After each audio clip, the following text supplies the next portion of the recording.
Marina talked about separation. And we've been given an architecture of what I call eco-apartheid. In South Africa, blacks were separated from whites, and it was considered human progress. We have a false worldview that very consciously put in place a separation of humanity from nature. The Cartesian, Baconian, Newtonian worldview of reductionist mechanism. And we've been told that's the only thing that's knowledge and science, and women's knowledge, women's science, indigenous knowledge was all treated as not knowledge. And the interesting thing is, Bacon called it the birth of masculine time. That the feminine had to be exiled for that project, whose ultimate expressions are genetic engineering, synthetic biology, geoengineering, mess up the planet in arrogance, as Marina mentioned. And then, as if that was not enough, when they wanted to move money for war, they put another boundary, the production boundary.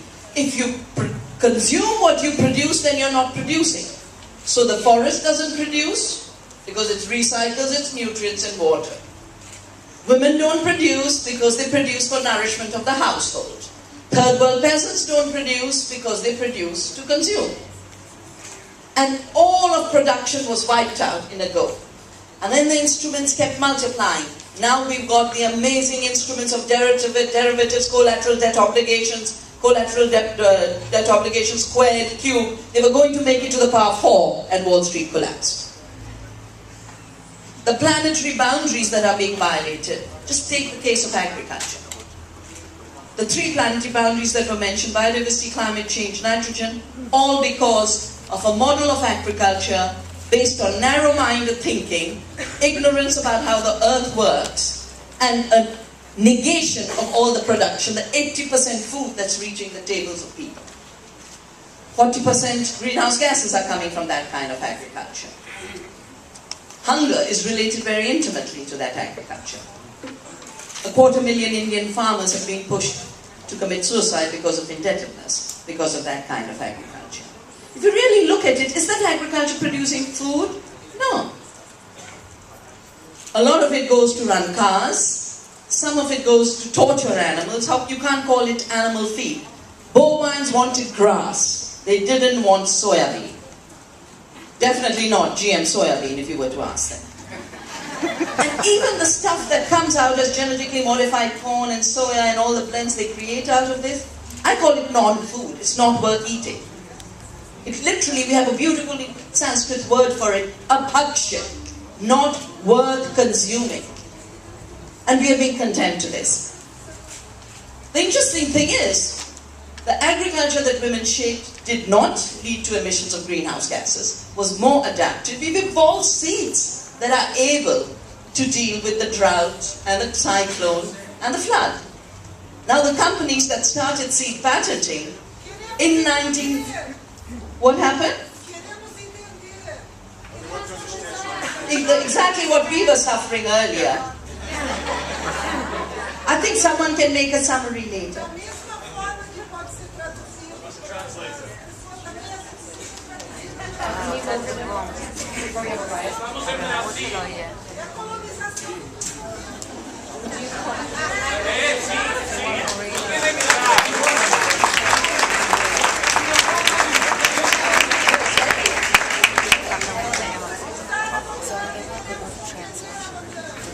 A translator is on the way. Okay, you whisper that. Yeah, okay. So Thank you. Yes. Yes, thank you. It is. Thank you to the translator. Thank you. And sorry for the frustration. I know it can be very frustrating. Thank you for your patience and thank you for translating. So the creation boundary denied the creativity of nature in giving us the rich biodiversity. The creativity of women to give us all the diversity of seeds. And now suddenly the only creators are Monsantos, and all they do is either steal our seeds or put a toxic gene in it. Now polluters should be punished according to polluter pays principle, and thieves should be punished. And we are rewarding them with a monopoly on life on earth. So I celebrate the decision of the Supreme Court of Brazil that ruled against Monsanto on the case brought by peasants on collections of royalties on farms and seeds. And we are launching a very, very big campaign for seed freedom because we believe the seed has freedom. Seed is life. Life has freedom. Farmers have the freedom to save seeds, and the laws of Monsanto are not going to come in the way of our freedoms. That's why I started Navdanya 25 years ago, when the WTO rules started to be shaped to treat seed saving and seed exchange is a crime.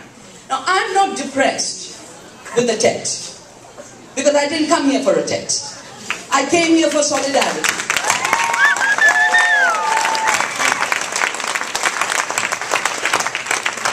Life is not a document. It is the life of our rivers and our seas. Freedom does not grow out of bad text. I think it grew out of the song SHEYLA sang for us. Green is not the color of money. It is the color of life.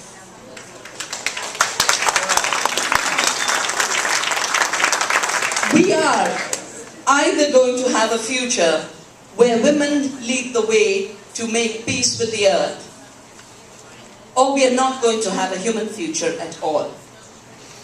One of the other divisions and separations that was created out of the separation with the earth is to constantly tell us, if we don't destroy the earth, we don't meet human needs.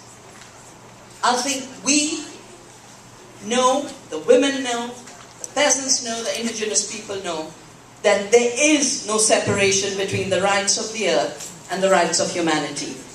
If the river doesn't flow, there is no water. And I am old enough to have lived a life when we could go to a stream and the Ganga river and drink water.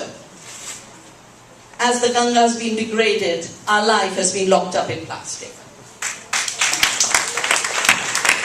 And of course it makes huge money, trillions of dollars for the water bottlers. Women in Plachimada fought back Coca-Cola, who was stealing their water, and shut the plant down. All they do is just like Monsanto steals seeds and put a patent. Coca-Cola steals water and says product of Coca-Cola. The rights of the bees and the earthworms and soil organisms and the plants that feed us are the same as the rights of the farmers who produce the food and the rights of every human being who must eat. We need a leap beyond this eco-apartheid, and women will show the way on how to do it. No amount of manipulated text, no amount of hijacked governments, no amount of stealing of our democracy is going to stop us from creating this new freedom movement for the earth and for humanity.